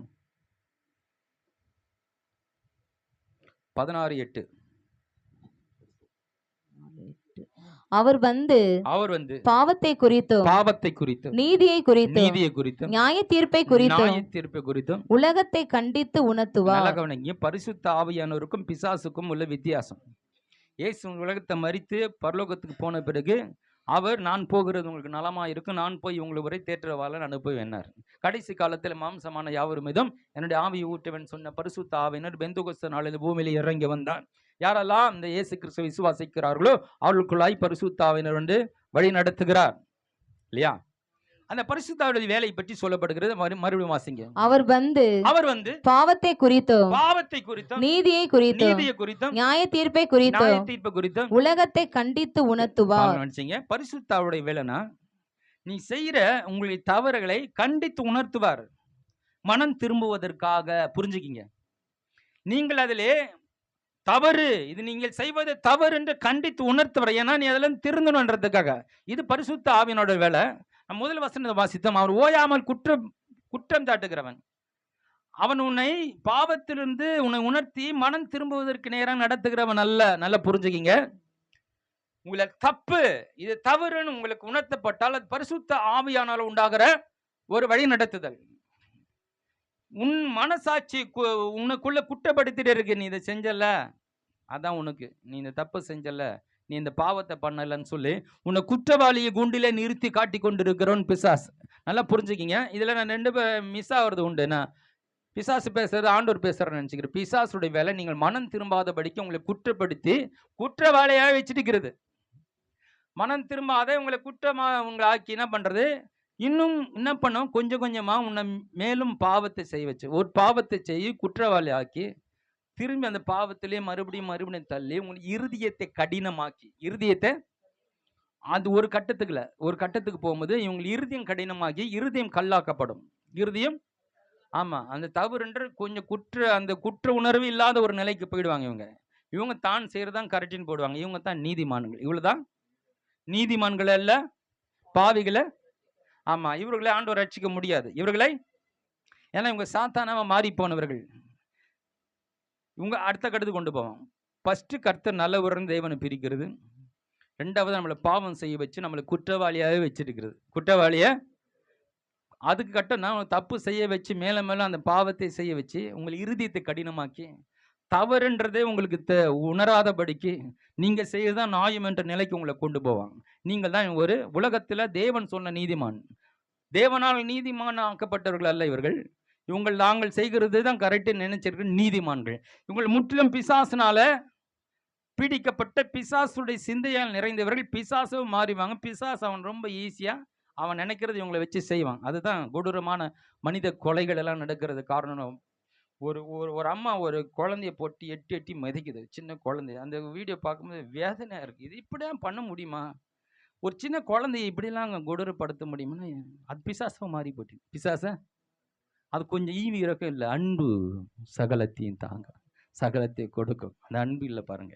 அப்ப அன்பு இல்லாதவன் யாரு? பிசாசு, கொடூரமானவன்.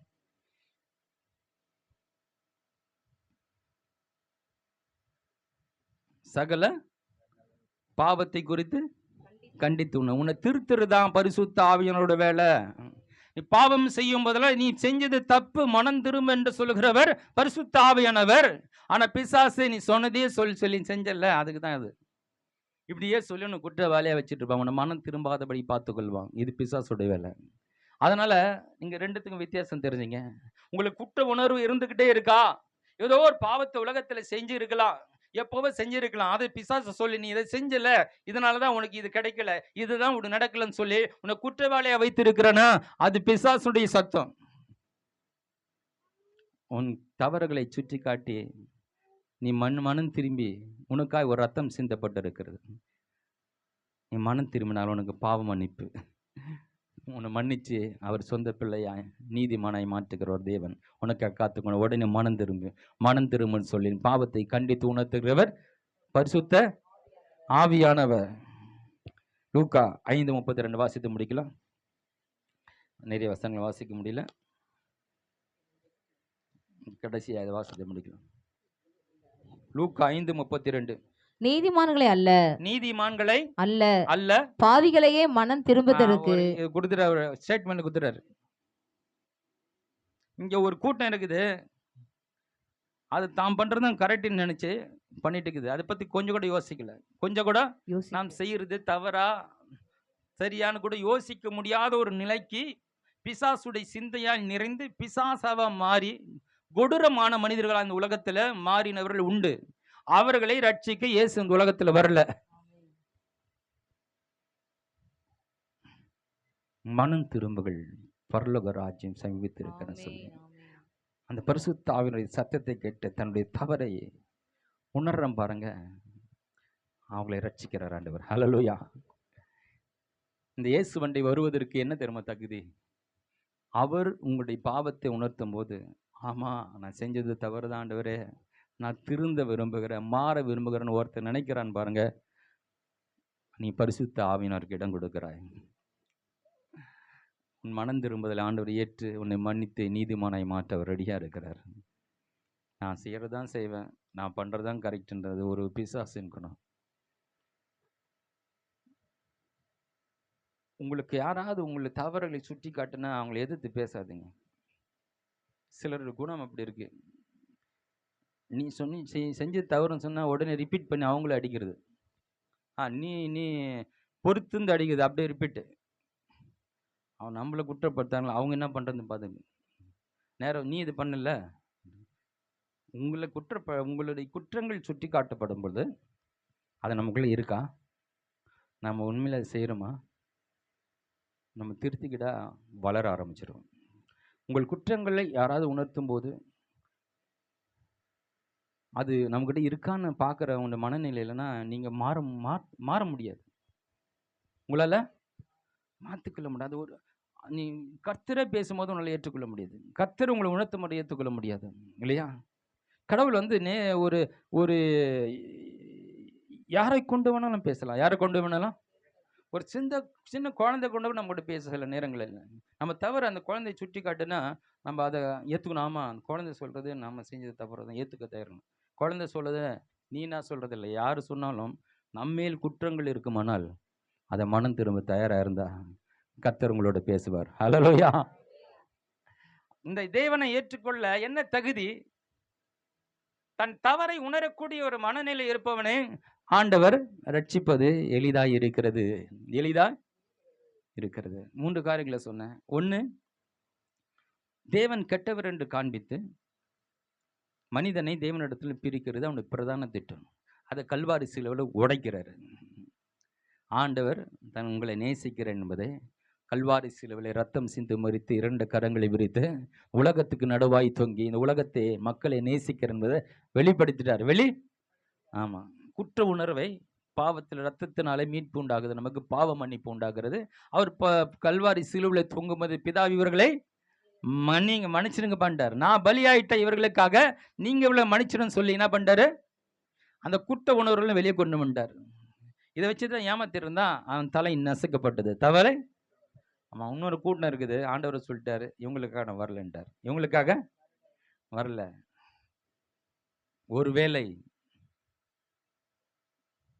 அவங்க இப்படி இருக்கிறாங்களே கொடூரமா இருக்கலாம், கவலைப்படாது. அவங்க பிசாசா மாறி இருக்கிறாங்க இல்லையா? பிசாசு எப்படி மாற மாட்டான்னா அவங்களும் சிலர் மாற மாட்டாங்க. சிலர் ஆமா, அவளை இறுதியும் கடினமாகி முழுதும் பிசாசு சிந்தையால் நிறைந்தவர்கள். அவங்களுக்கு நல்லது பிடிக்காது, நல்லது உதவி செய்யறது பிடிக்காது, அவங்களுக்கு அதான் பிடிக்காத குணங்கள். பாருங்க, பெரிய பெரிய வசதி படிச்சலாம் பிச்சைக்காரன் ஆகணும் அப்படி பார்த்துன்னு போவாங்க. ஒரு 10 ரூபா போட மாட்டானுங்க, நம்ம எடுத்து போட்டுருவோம். நம்மளாம் பெரிய பணக்காரர் இல்லை. என்னடா இவ்வளோ ஒரு இப்படி கஷ்டப்படுற ஒரு 10 ரூபா கொடுக்கலான்னு மனம் வராது. அது அவங்களுக்கு தப்பு. அது அவங்களுக்கு மற்ற உதவுது தப்பு. மற்றவங்களுக்கு வந்து ஒரு ஓனர் வீட்டில் வேலை செஞ்சோன்னா அந்த ஓனர்கிட்ட ஒரு கடன் வாங்குறதுக்கு அவங்க என்னென்ன பில்டப் எல்லாம் கொடுக்குறாங்க. கம்பெனி லாஸில் போகுது,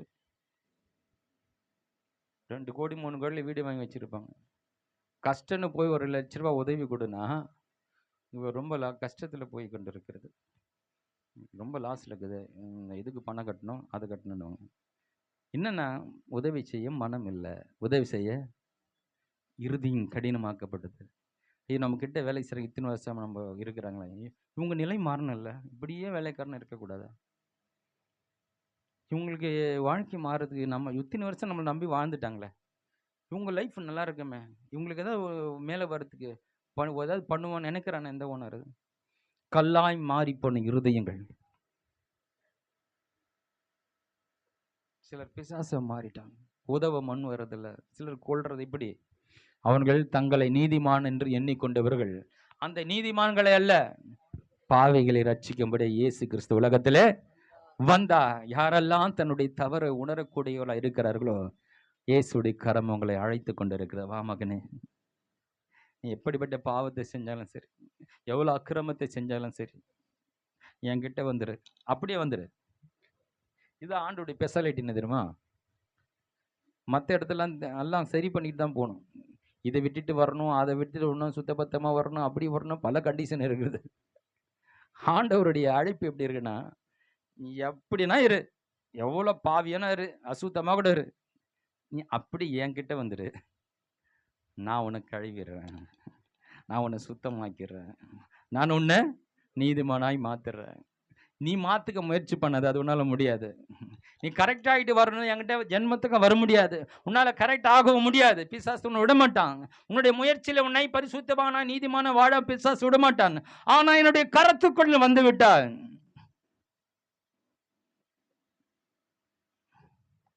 என்னுடைய எல்லைக்குள் வந்து விட்டான்.